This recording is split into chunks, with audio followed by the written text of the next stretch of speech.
had promised to do some more division problems with you, and I do hope that you have been practicing on your own. It's only through practice that we're really going to become stronger and having a better understanding of working these problems. Now let's work on division.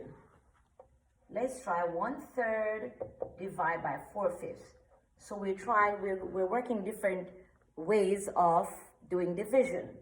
Now we have 1/3, and the rule is when we are dividing, when we're dividing by fractions, we change the division sign to multiplication, and then we invert the fraction. So 4/5 becomes 5/4.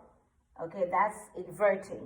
And then we multiply. 5 times 1 is 5. 4 times 3 is 12. In dividing of the fractions, we're not using any lowest common denominator. We're not doing any of that. This is the procedure.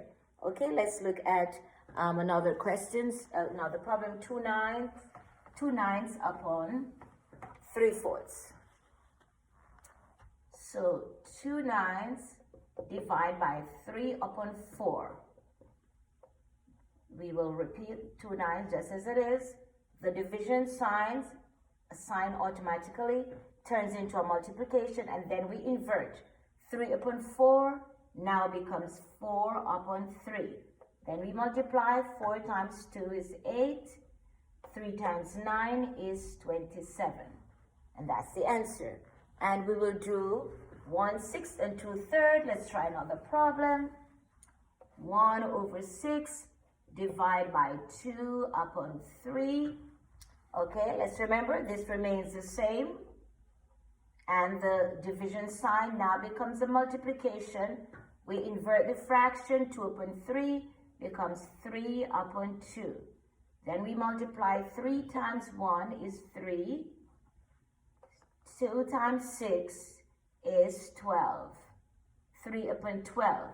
And this can also be broken down to a lower term.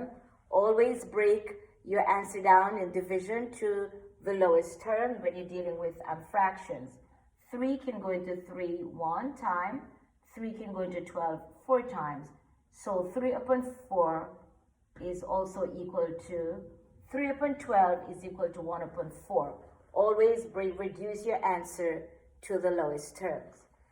Maybe we could do another. 1/12 divided by 1/3. 1/12 divided by 1/3.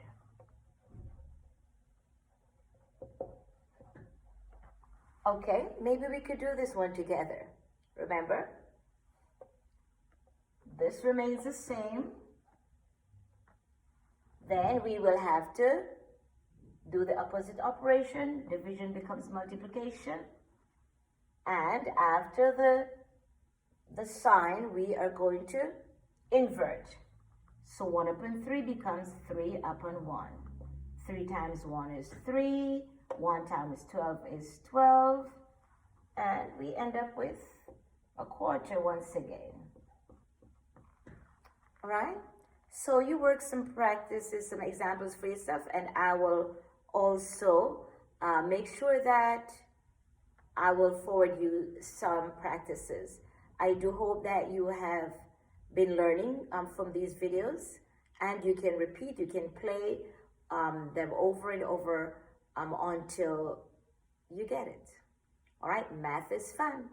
The more you practice, the better you understand, the more empowered you are, and the more you will have fun doing math.